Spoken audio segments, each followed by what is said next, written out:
Paz y bien, hermanos. Les habla Fray Claudio Antonio Calderón del Valle, sacerdote y fraile capuchino. Y como de costumbre vamos a meditar el Evangelio que la Santa Madre Iglesia nos propone en este domingo 29 del tiempo ordinario. Concretamente vamos a meditar el Evangelio según San Mateo, capítulo 22, versículos del 1 al 14. Y como de costumbre damos unas pequeñas pinceladas del contexto en el que fue escrito este hermoso Evangelio. Fue escrito por San Mateo y su comunidad, una comunidad hebrea, y escrito el Evangelio por un hebreo para básicamente una comunidad hebrea, aunque recordemos que ya empezaban a entrar en esta comunidad básicamente hebrea gente del mundo pagano, especialmente del mundo griego. Fue escrito en el año 80 en la comunidad de Siria de Antioquía en tiempos de huida, en tiempos de persecución.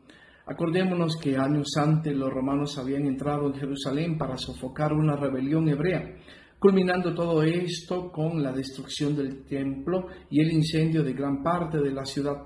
Por cierto, este es un hecho histórico que va a salir mencionado en el Evangelio que hoy vamos a meditar. Entonces, un Evangelio escrito en tiempos de huida, en tiempos de persecución. También recordemos que en este mismo año 70 después de Cristo, los cristianos fueron expulsados de la sinagoga y por eso hablamos de tiempo de huida y tiempo de persecución. Los cristianos tuvieron que salir de Jerusalén y trasladarse a diferentes regiones. En cuanto a la estructura del Evangelio, recordemos que San Mateo va mezclando secciones narrativas con discursos. Es más, la pericopa que hoy tenemos que meditar se encuentra en la sexta parte. Esta sexta parte la han intitulado los expertos Próxima venida del reino de los cielos. La sección narrativa va desde el capítulo 19 y se extiende a lo largo del capítulo 20, 21, 22, 23 y a partir del capítulo 24 empieza la sección discursiva. Aquí los expertos han intitulado Discurso Escatológico, extendiéndose todo el capítulo 24 y el 25. Con el 25 termina esta sexta parte y ya entraríamos en la séptima parte, que es la que narra la pasión y la resurrección. Con esto debemos de tomar conciencia que estamos llegando al clímax del Evangelio. Entonces van a subir de tono las discusiones entre Jesús y sus interlocutores. La perícopa que vamos a meditar se encuentra en el capítulo 22, pero tenemos que recordar que en el capítulo 21 Jesús entró triunfantemente en Jerusalén, lo que llamamos popularmente como la entrada mesiánica, y celebramos el Domingo de Ramos.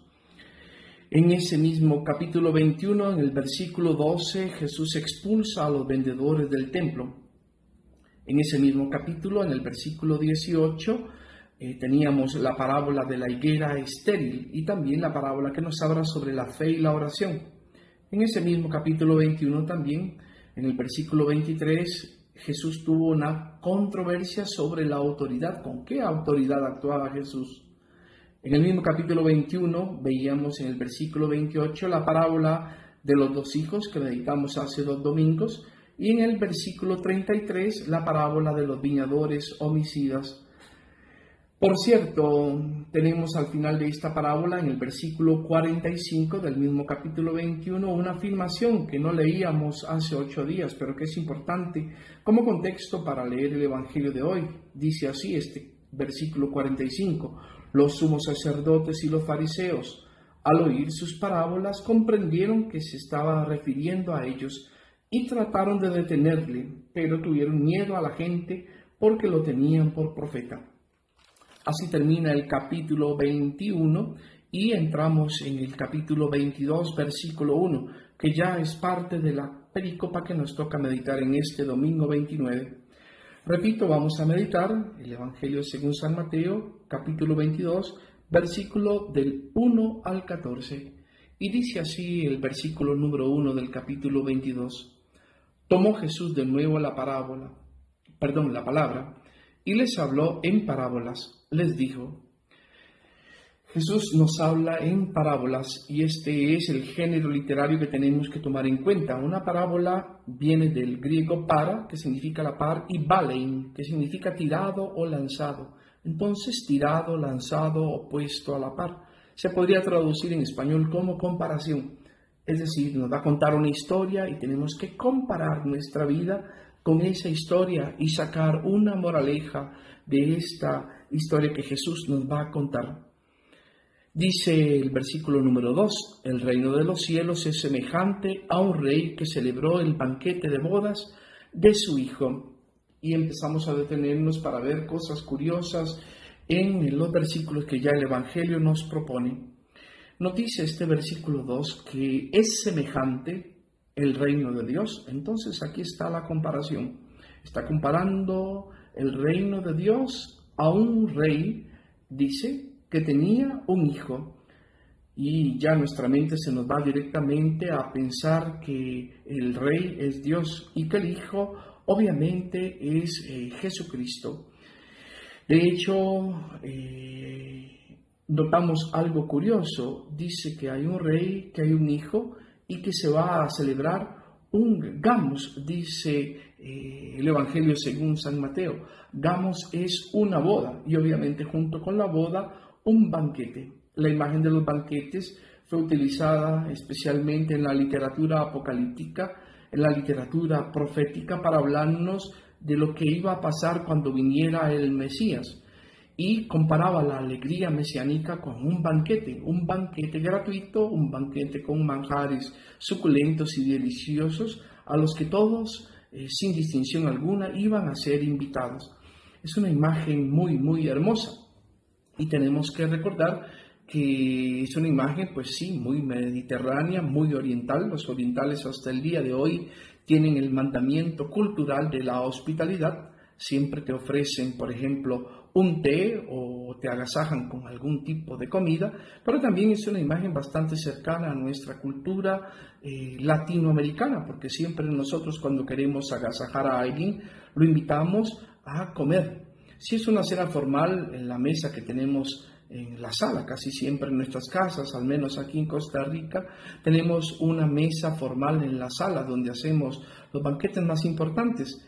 Sin embargo, si la persona es de mucha confianza, la pasamos hasta la cocina y ahí casi siempre tenemos una pequeña mesa, una isla donde se usa para cocinar, pero también de desayunador, o también lo que llamamos popularmente un moledero, que es el gabinete que usamos para hacer las tareas de la cocina. Y ahí invitamos a comer, invitamos normalmente a tomar un cafecito con pancito. Y esto es un símbolo de que eres bienvenido, de que eres acogido y que compartimos lo poco que tenemos contigo, que eres un invitado. Bueno, esta es la misma imagen, un banquete cuando venga el Mesías. Un banquete, ahora bien, de manjares suculentos, donde todo es gratuito y donde vamos a compartir en comunión y en alegría.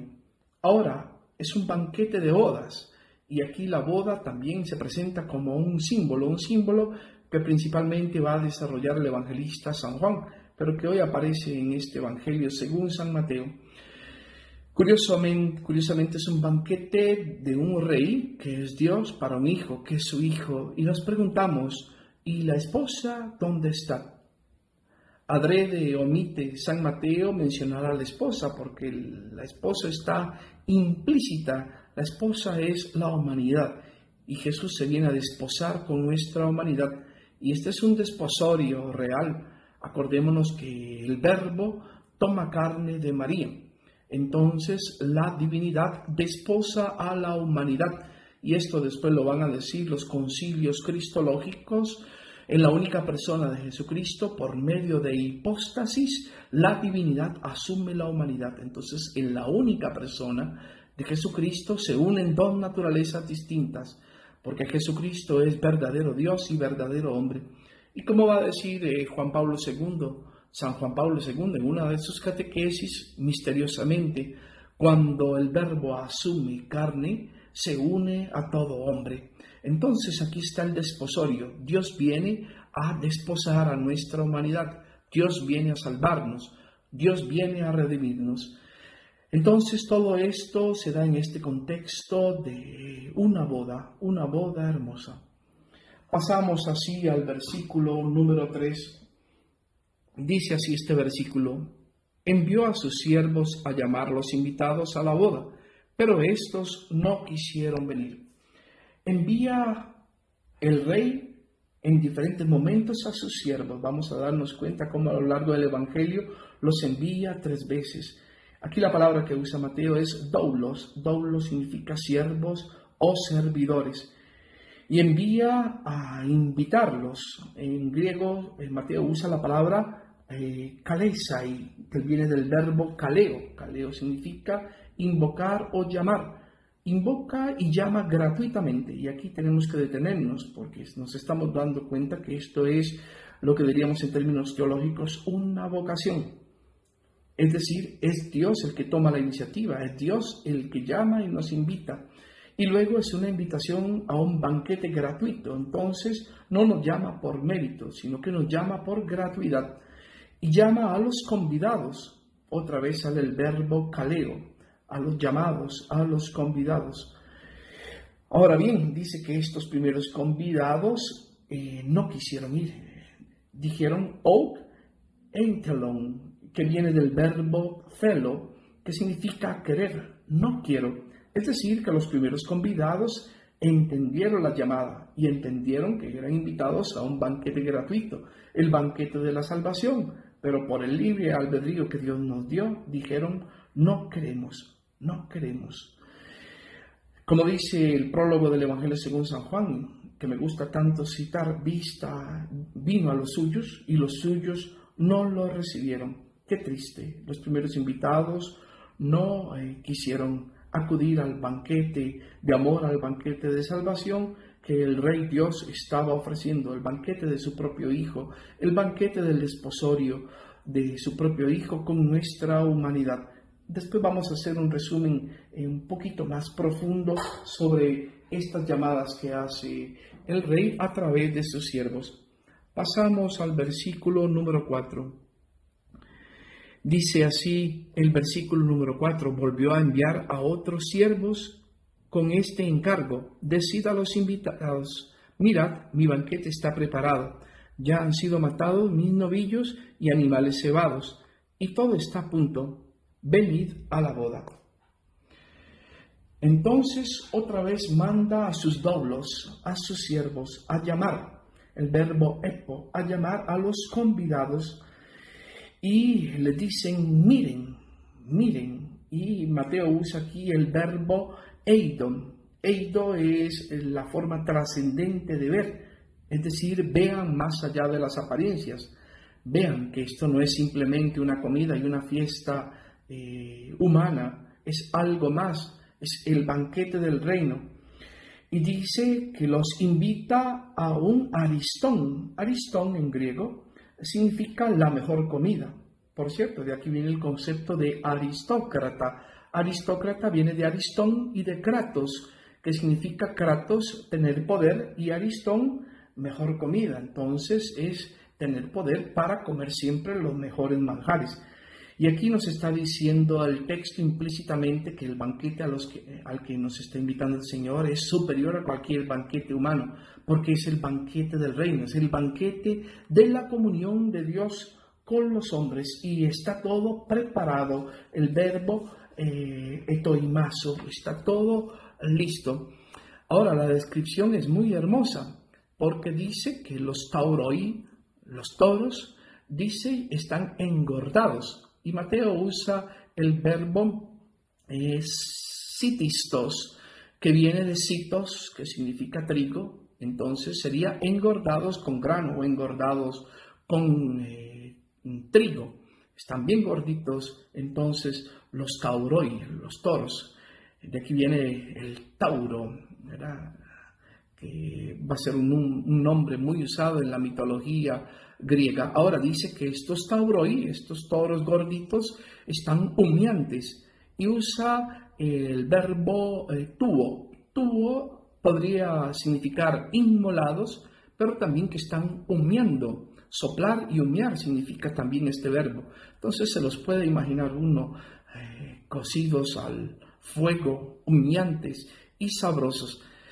Por cierto, es una descripción tan gráfica que hasta me da hambre hablarles de estas cosas. Solo imaginármelo, debieron haber sido unos toros muy sabrosos. Ahora todo está listo, otra vez, etoimos, está listo, está preparado y es un banquete gratuito. Después vamos a hablar sobre la gratuidad. Y le dice otra vez, deunte eis tous gamos, es decir, vengan, ¿verdad?, a la boda, vengan a la boda. Otra invitación explícita. Vamos a ver qué contestan en el versículo 5 estos segundos invitados. Pero ellos no hicieron caso y se fueron, el uno a sus campos y el otro a sus negocios.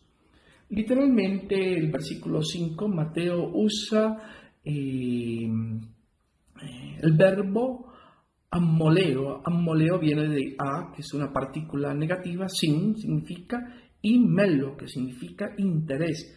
Entonces, ammoleo significa que no les interesaba. No les interesaba, ¿por qué? Bueno, vamos a frenarnos un poquito. Interese, algo que se mete entre el ser. ¿Por qué tenían algo metido?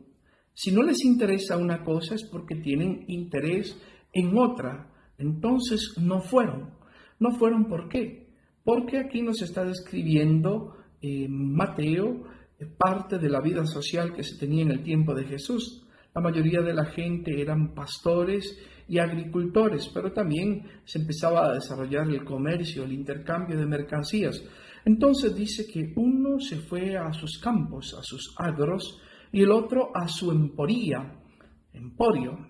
a su negocio. Entonces, esto es lo que después San Agustín en el siglo IV va a llamar idolatría de las criaturas. Cuando el corazón del hombre está ocupado por otras cosas, por otros ídolos, dejamos de lado al Señor. Y aquí los ídolos son el trabajo, el campo y el negocio, el dinero. Estos hombres tenían otros intereses. El interés no era la salvación, el interés no era Dios. Su corazón estaba ocupado por otro ídolo. Pasamos al versículo 6. Dice así el versículo: y los demás agarraron a los siervos, los escarnecieron y los mataron. Los demás dicen que usan la fuerza, el verbo carrateo, y también los ubrizo ejercen violencia, los garrotean, los golpean, y al final los apocteino, los matan. Aquí estamos viendo que la invitación es tétrica porque los invitados no solo no muestran interés y se van al campo uno y a sus negocios el otro, sino que hasta ven a los siervos como enemigos y los terminan agarrando, golpeando y matando. Qué triste, los hubieran dejado ir en paz si no les importaba ir al banquete de bodas. Pero todo esto se vuelve dramático. Aquí en el fondo estamos viendo también la persecución que están haciendo los fariseos a los cristianos. Los cristianos están invitando a los judíos a abrirse a la buena nueva. El Padre tiene un Hijo y junto con el Padre y el Hijo hay un Espíritu Santo, y los hebreos no están acogiendo, más bien están persiguiendo, hiriendo y hasta algunos los están asesinando. Aquí estamos viendo en este versículo 6 el reflejo de lo que vivieron los cristianos en este año 70, en este año en que se les expulsó de la sinagoga, institución farisea. Pasamos al versículo 7. Dice así el versículo 7: el rey, enojado, envió sus tropas, dio muerte a aquellos homicidas y prendió fuego a la ciudad. Aquí vemos vestigios de las antiguas concepciones hebreas y específicamente la retribución directa. Cuando el hombre se portaba mal, se creía en el Antiguo Testamento, Dios castigaba. Cuando el hombre se portaba bien, Dios bendecía. Y esta visión o forma de ver el mundo fue superada por Jesucristo. Sin embargo, aquí todavía vemos vestigios. Y aquí en este versículo 7 se está describiendo lo que pasó en el año 70 y que la comunidad mateana y San Mateo están viéndolo e interpretándolo como un castigo de Dios. Dicen que el Dios se exasperó. El verbo que usa Mateo es el verbo orgizo y despachó, el verbo pempo, a sus ejércitos, a su armamento. Strateuma, que significa armamento y que por extensión significa ejército armado. Y que este ejército Apolumi destruyó a los homicidas, a los foneos, ¿verdad? A esos homicidas, y hizo soplar la llama.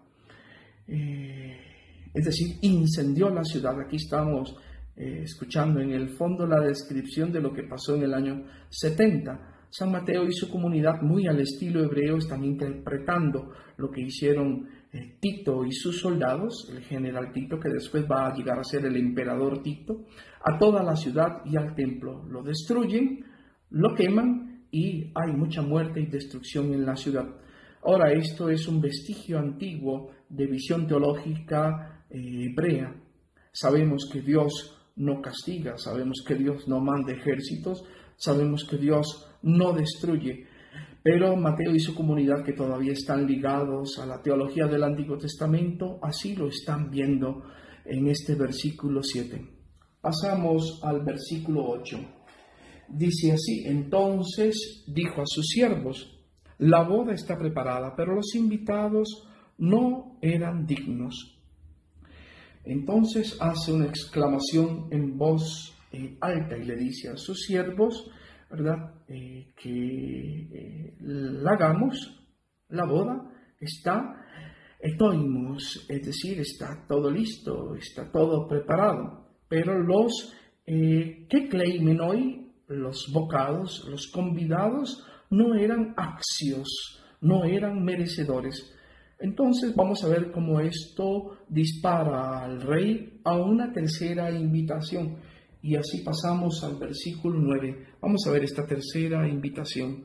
Les dice: id pues a los cruces de caminos e invitad a la boda a cuantos encontréis.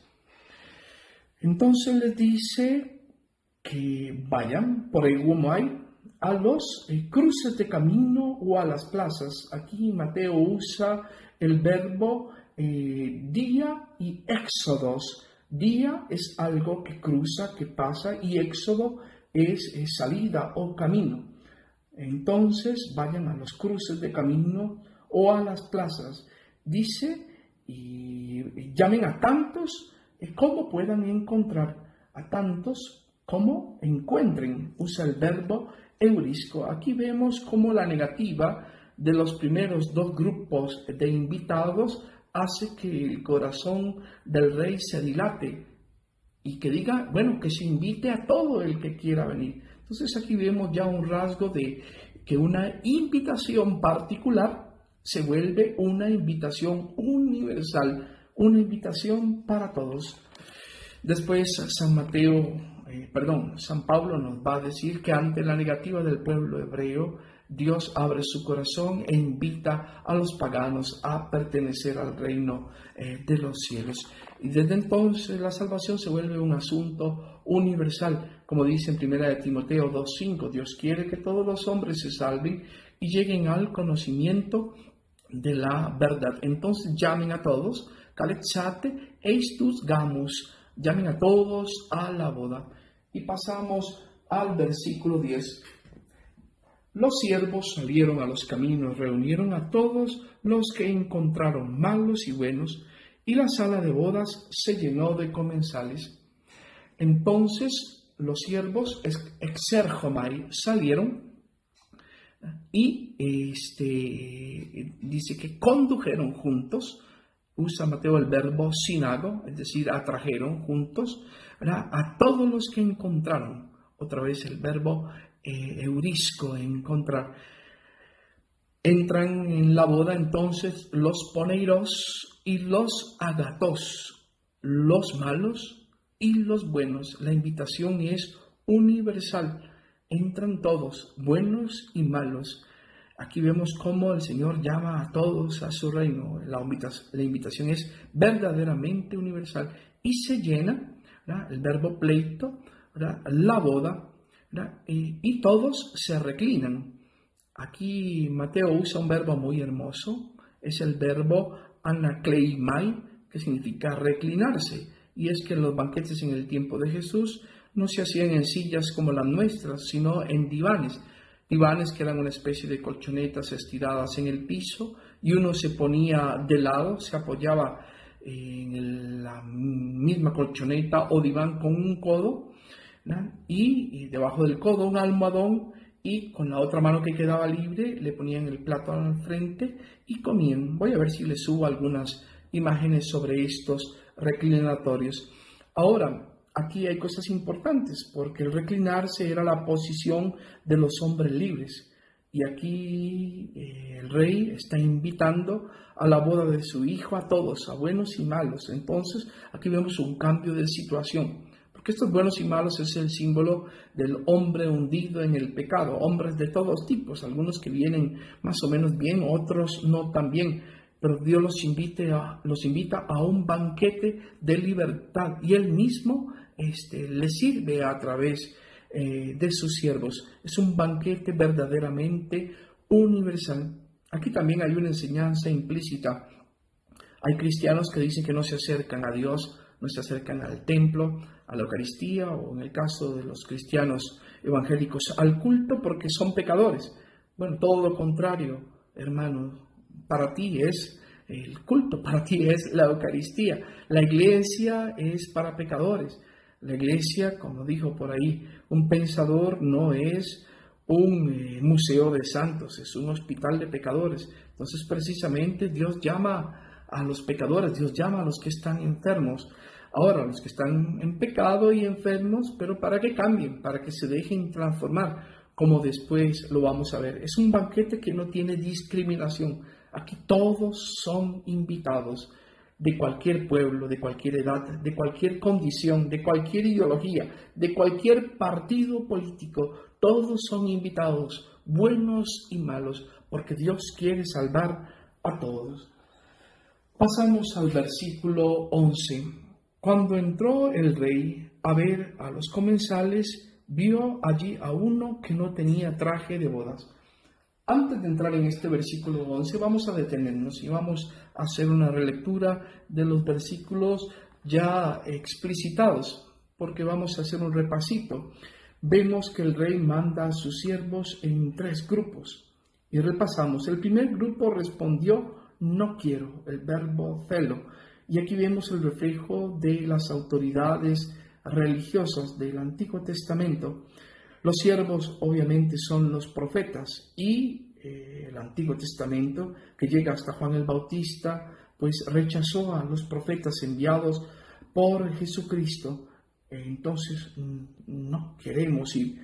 Las autoridades religiosas estaban conscientes de las Escrituras, estaban conscientes de la Torá y de la Mishnah, de todos los libros sagrados, y no aceptaron al Mesías cuando éste vino a ofrecer el banquete de la salvación. Entonces el rey envía a un segundo grupo, y ante la invitación la gente responde que no tienen interés. Ya vimos el verbo a y melo, sin interés. ¿Por qué? Porque tienen que ir a los agros y a la emporía, a los agros y al emporio, es decir, al negocio y al campo. Entonces veíamos que aquí está el símbolo de los ídolos materiales que toman el corazón del hombre y nos distraen de nuestras obligaciones y deberes para con Dios. Los ídolos, la idolatría de las criaturas. Y aquí vemos cómo el Señor sigue llamando a muchos, y muchos le sigue diciendo que no, porque tienen otros intereses, porque su corazón está puesto en su trabajo, en sus negocios o en los bienes materiales. Y vemos entonces un tercer grupo. Un tercer grupo dice el Señor que salgan a los cruces de los caminos y que inviten a todos, a agatos y poneiros, a los buenos y a los malos, porque la invitación del Señor es universal. Jesús quiere acogernos a todos en el reino nuevo. Entonces son 3 invitaciones. Los del tercer grupo sí entran en el banquete, pero ahora sí, vamos a ver el versículo 11 que nos explica que no basta con estar dentro del banquete, que el Señor nos pide algo más. Entonces decía el versículo 11 que cuando entró el rey a ver a los comensales, vio uno allí que no llevaba traje de boda. Y tenemos que explicar aquí un detalle cultural. Cuando una persona hacendada invitaba a un banquete, y llamemos que aquí el hacendado tiene la categoría de rey, entonces a la puerta de su castillo, de su palacio, tenía un vestidor y una serie de vestidos, porque el que invitaba daba el vestido de boda a los convidados a un banquete. Entonces es impensable que dentro del banquete de un rey haya alguien sin vestido, porque se presuponía que en la puerta todos iban a recibir su vestido. Pero dice el versículo 11 que el rey mira, contempla, usa Mateo el verbo theaomai, que significa mirar, contemplar, es también un mirar de cerca, un contemplar con detalle. Dice que entre los reclinados, ¿verdad?, hay uno que no fue en dúo. En dúo es investir, ¿verdad? Cuando los sacerdotes vamos a salir a misa y los monaguillos, nos revestimos porque nos ponemos encima de la ropa otra ropa, que es el alba y la casulla, y en el caso de los monaguillos, la sotana. Entonces aquí hay un revestirse o un investirse, y aquí vemos un claro símbolo sacramental, específicamente bautismal. Acordémonos que en el bautismo, en la antigüedad y todavía en la época moderna, solo que ahora es un rito opcional. Después de que nos bautizan, nos ponen una ropita blanca, un vestidito, que es el símbolo de la investidura que Cristo hace sobre nosotros. Estamos hablando de la investidura de la gracia de Dios que viene a nuestra vida, el Padre, el Hijo y el Espíritu Santo que entra en nuestro corazón y nos convierte en sus templos, y la gracia que nos embiste. Ahora aquí vemos que es el rey el que inviste a sus invitados, y todavía hoy es el Señor el que nos sigue invistiendo. Es decir, que el ser cristiano no es un mérito, es una gracia, y la gracia la recibimos de Dios, y nosotros empezamos a recibir esa gracia en la investidura del bautismo, y que prácticamente la vida cristiana consiste en permanecer con esa investidura de gracia limpia. Es lo que conocemos en teología como estado de gracia, y por eso cada vez que pecamos y se nos ensucia, entre comillas, esa investidura, tenemos que volver una y otra vez al Señor, y volvemos al Señor a través del sacramento de la penitencia, a través del sacramento de la reconciliación. Por cierto, uno de los primeros nombres que tuvo este sacramento fue segundo bautismo, porque tenía la concepción los cristianos de los primeros tiempos que cada vez que nos confesábamos, el vestido espiritual que se nos había dado en el bautismo volvía a quedar totalmente blanco. Entonces es impensable que alguien entre a la fiesta del banquete sin vestido. O sea, cuando entramos en el reino de Dios, no entramos perfectos. Entramos algunos buenos, otros no tan buenos, pero entramos con una tarea de dejarnos investir, de dejarnos llenar de la gracia de Dios, de convertirnos y de vivir el santo evangelio, de transformarnos a semejanza de nuestro Señor Jesucristo. Pero parece ser que hay uno que no se dejó investir.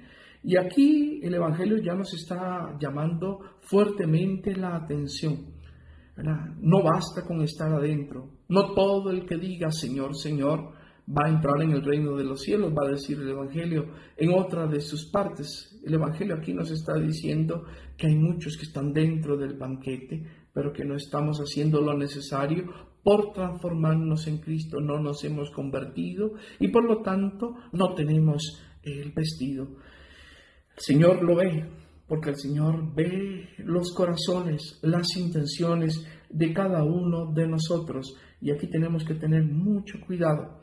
Estamos hablando de la teosis, de la transformación por participación a semejanza del Señor, de dejarnos cristificar, de ser otros Cristos por participación, de que dejándonos transformar por Cristo, todos los demás puedan ver en nosotros reflejos de santidad de nuestro Señor Jesucristo.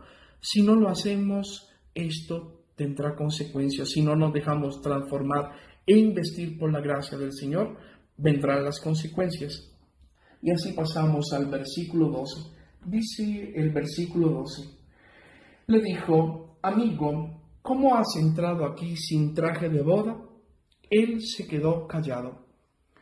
En realidad el versículo 12 no usa la palabra amigo, sino usa el concepto etairos. Etairos significa literalmente miembro de clan, es decir, alguien que pertenece a mi grupo, un compañero de iglesia, alguien que es un correligionario, es decir, alguien que está en mi misma religión. Entonces esto es duro, el llamado de atención. Alguien que está dentro de la iglesia, alguien que es mi hermano de comunidad, es el que no tiene vestido. Cuidado, puede ser tú, puedo ser yo. Y pregunta: ¿cómo entraste, Eiser Jomai, aquí sin estar investido en Duma, sin tener el vestido? ¿Cómo entraste a la boda? ¿Cómo entraste a la boda? Una llamada de atención. Pasamos al versículo penúltimo, el 13. Entonces el rey dijo a los sirvientes: átenlo de pies y manos y échenlo a las tinieblas de afuera. Allí será el llanto y el rechinar de dientes. Entonces este fulanito, este Tairos, este miembro eclesial, este compañero de comunidad que no se dejó transformar a imagen y semejanza del Señor, que no se cristificó, que no se convirtió, que no se dejó investir, entonces ahora, por no dejarse investir, cada acto humano tiene sus consecuencias. ¿Cuáles son las consecuencias? Aquí también hay una descripción simbólica de lo que hacían los reyes en el tiempo de Jesús cuando alguien no tenía el banquete de bodas. Cuando alguien no tenía vestido en el banquete de bodas. Todas son imágenes hebreas antiguas y por eso hay que saberlas interpretar. Entonces dice el Señor a los diáconos, a los servidores, que lo cojan. Deo, usa Mateo el verbo, deo significa atar de podas y geiras, atar de pies y de manos, y expalete, tírenlo afuera, ¿verdad? Exóteron, a la oscuridad, escotos. Por cierto, de ahí viene el nombre Escocia, porque escoto significa oscuridad o niebla, y Escocia es considerado un país de neblina. Entonces tíralo afuera, y ahí será el clautmus y el brugmus, el llanto y el rechinar de dientes. Entonces lo que estamos viendo son las consecuencias de nuestros actos humanos. Sí, todos somos pecadores y pecadores hemos sido invitados al banquete. Entramos en el banquete y empieza el tiempo, el kairos, el tiempo oportuno para reconciliarnos, para convertirnos, para dejarnos transformar, para dejarnos investir por la gracia de Dios. Pero es un tiempo limitado, por eso es kairos, tiempo oportuno, tiempo que pasa deprisa. Ya habíamos explicado en otros evangelios el concepto de kairos. Entonces, si se nos acaba el kairos, el tiempo oportuno, nos vamos a quedar fuera en la oscuridad. Es decir, aquí se da una confrontación. Si no estamos en la luz de los hijos de Dios, estaremos en la oscuridad de los que rechazaron la salvación, en la oscuridad de la condenación eterna, de haber negado por libre albedrío la salvación y la filiación que un día el Señor nos ofreció. Es lo que se llama justicia inmanente. Al final de los tiempos vendrá el Señor a darle a cada uno según sus actos, según sus escogencias, y cada uno cosechará lo que ha sembrado. El que se dejó transformar, el que se dejó investir, el que se dejó cristificar, entrará en el banquete eterno. El que no, pues cosechará los frutos que sembró.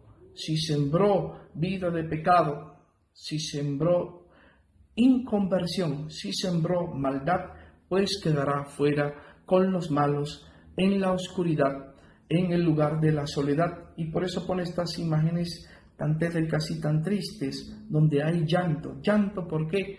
Porque fui configurado para ser hijo desde el bautismo, fui configurado para la salvación y perdí el kairos, el tiempo de salvación y el rechinar de dientes. ¿Por qué? Porque ahora estoy arrepentido, porque ya no hay marcha atrás, porque me he dañado, me he condenado y ya no puedo entrar en el banquete de la comunión del reino de Dios. Es triste, pero esto es una realidad que el Evangelio nos pone en evidencia, hermano, hermana. Si no nos ponemos las pilas y no nos convertimos, nos podemos condenar. No es Dios el que nos condena, son nuestros propios actos y nuestras propias elecciones. Dios al final vendrá, sí, con misericordia, pero también con justicia, y va a dar a cada uno. Se va a acabar el kairos, el tiempo oportuno de salvación, y cuando Él venga o cuando te llegue la hermana muerte, ya no hay más tiempo. Entonces nos presentaremos ante el Salvador con los frutos que hayamos cosechado, y entraremos en el banquete eterno o quedaremos fuera de él. Cerramos el Evangelio de hoy remarcando algunos aspectos importantes de esta imagen de banquete que el Evangelio hermosamente nos propone, y un banquete en el que esperamos todos entrar. Ya empezamos a entrar en él desde el bautismo. Diríamos que estamos en el preámbulo del banquete eterno. Ahora es un banquete de alegría, es un banquete de fiesta. ¿Por qué? Porque en un banquete hay comida, hay música, hay baile, hay personas queridas. Entonces es una fiesta de bodas, Dios que viene a salvar a la humanidad. Segundo, es un banquete de gratuidad, nadie paga nada y los alimentos son los mejores, aristón, la mejor comida, el mejor vino, la mejor música, porque Dios nos ama con amor eterno, es el símbolo de la gratuidad de Dios. Dios nos quiere dar cosas mejores. Es más, frente al reino eterno que Dios nos ofrece, toda esta realidad espacio-temporal que estamos viviendo queda pálida. La verdadera vida es la que nos espera en el más allá, junto con nuestro Señor Jesucristo, junto con el Padre, junto con el Espíritu Santo. La gratuidad también nos recuerda que nada de lo que tenemos aquí en la tierra es nuestro, solo somos administradores, todo es de Dios. Y parte de la alegría que se comparte dentro del banquete es el tener conciencia de esto. Yo comparto todas las cosas, no son mías, todas las cosas son de Dios y todos los demás son mis hermanos. Entonces la alegría se provoca cuando todos tenemos lo necesario para vivir, porque compartimos los unos con los otros, porque somos hermanos todos, hijos de un mismo Dios. Tercero, en este banquete hay comunión y hay convivencia. Estamos juntos, estamos en común unión. Y lo que nos une es el cuerpo místico de Cristo. Lo que nos une es la gracia de Dios en todos nosotros. Cuarto, es un banquete de amistad, donde ya no hay rencores, donde todos nos hemos perdonado, donde todos nos amamos, porque estamos frente a la misma fuente del amor, Dios trino y uno. Es el banquete del ágape, el banquete del amor incondicional. Quinto, es un banquete universal, como ya afirmamos, un banquete en el que no hay discriminación, todos son invitados buenos y malos, así que no hay excusa, todos pueden entrar. ¿Quieres entrar? Pues entra. Ahora, no es para quedarte malo y pecador, sino para intentar convertirte con la gracia de Dios y utilizando de todas tus fuerzas. Y sexto, es el banquete de la libertad de los hijos de Dios. Por eso está el simbolismo de el comer en reclinatorio, en reclinarse, que es la posición de los hombres libres, porque nunca el hombre es más libre que cuando está con su Creador. La libertad de los hijos de Dios es lo que el Señor nos ofrece en el banquete de la salvación.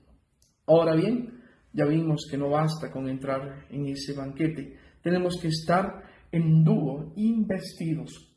Tenemos que estar revestidos de Cristo, como va a decir después San Pablo. Los que entramos al reino no entramos inmediatamente perfectos, por eso entramos en un camino de conversión, y este camino de conversión es todos los días, pero estamos en un kairos, en un tiempo limitado, en un tiempo oportuno de salvación. Si nos quedamos ligados a nuestro hombre viejo, a nuestra mujer vieja, si nos quedamos con las vestiduras viejas del pecado, de los vicios, de la maldad, cuando se cierre el kairos y ya se haya acabado el tiempo oportuno de salvación, nosotros mismos nos podemos quedar excluidos del banquete eterno, del banquete perfecto, del cielo, de la comunión de los hijos de Dios con el Padre, el Hijo y el Espíritu Santo. Entonces, si bien el Evangelio es una buena noticia de lo que nos espera, es también una llamada de atención y una voz de alerta para que no nos durmamos en los laureles y que ninguno se sienta ya salvado, que se sienta a esperar únicamente la salvación. No, como dice la carta a los tesalonicenses, trabajemos con temor y temblor nuestra salvación, porque si no dormimos, todo lo podemos perder. Así que, hermanos, el Evangelio es una buena noticia y a la vez un recuerdo de que todavía tenemos mucho antes de convertirnos, antes de revestirnos, antes de estar perfectamente configurados a semejanza de nuestro Señor Jesucristo. Queridos hermanos, les envío un abrazo y un saludo en este domingo 29 del tiempo ordinario. Que el Señor los bendiga, los ayude a todos en su camino de cristificación, de conversión. A todos los bautizados, a los que ya tenemos vestido, cuiden ese vestido, luchen para que ese vestido esté limpio y blanco. Y si tenemos la desgracia de caer en el pecado y en el mal, volvamos a la misericordia de Dios, pidiéndole perdón a través del sacramento de la reconciliación. Sigamos luchando incansablemente para ser verdaderos cristianos.